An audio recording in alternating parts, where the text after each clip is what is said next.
Hello boys and girls, welcome to the first episode of Top Tech Tips. I'm your host, Si, and we're going to be answering a very important question for prospective or current i5 and i7 owners. Do I need to use hyperthreading? Well, let's get to it.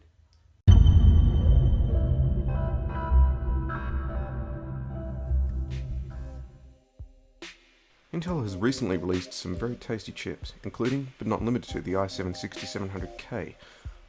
Many people are asking, do I need to upgrade from my 3, 4, or 5, or even 6-year-old CPU? As you can see, the i7-2600K, i.e. Sandy Bridge, is already at that stage, released all the way back in Q1 2011. And that's what we're going to be testing today.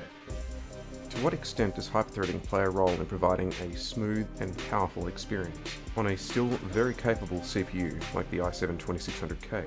We'll be doing this by using a suite of contemporary benchmarking applications from FutureMark, including TimeSpy, Firestrike, and Skydiver, and of course everybody's favourite, Unigine Heaven. Now you may or may not have realised by now that this is a CPU benchmarking video, so just to avoid any possibility of GPU bottlenecking, we're going to be running these benchmarks on default settings at 1080p using two 7970GHz edition across all benchmarks.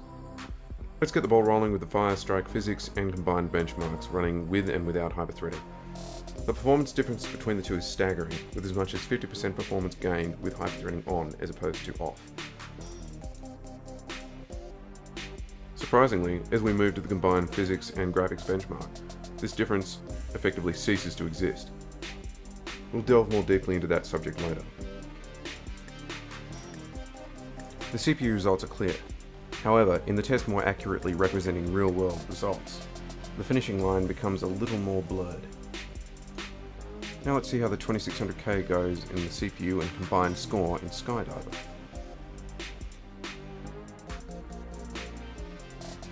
It's interesting to note that while Firestrike and Skydiver are both DX11 benchmarks, Skydiver exhibits a far smaller performance variation between 4 and 8 threads when comparing the CPU and combined scores. Evidently, Skydiver does a better job of utilising 8 CPU threads when it comes to physics calculations, and apparently shows them off a little more heavily in the combined benchmark. Moving on to the TimeSpy DX12 benchmark, it should be noted that a combined test isn't offered. This is due to the inherent nature of DX12, which is designed to utilise both the CPU and the GPU in unison. The graphics portion isn't even worth mentioning. However, the CPU segment has the smallest disparity we've seen so far. Finally, we get to Unigine Heaven, probably the best real-world representation of what actual effect hyperthreading would have in a game. As you can see, there isn't really much going on here in the form of differences between the two. In fact, you could even say that hyperthreading has had a deleterious effect, or an imperceptible benefit in raising the floor. So after what we've just seen, we have to ask, is hyperthreading worth it? Well, yes and no. In most games you won't notice any significant difference. If anything, you may even notice a decrease in performance clock to clock. Which is why for DirectX 11 or earlier, it may be advisable simply to overclock your CPU and disable hyperthreading. However, with full DirectX 12 implementation just around the corner, you may want to reconsider that, since DirectX 12 takes far greater advantage of a large number of CPU cores, whether they be physical or virtual. Well, I hope this video was informative. If you have any more questions, feel free to ask them in the comments down below. If you have any advice, don't hesitate to give it to us. We want all the help that we can get. So, bring on the criticism. If you like this video, like and subscribe.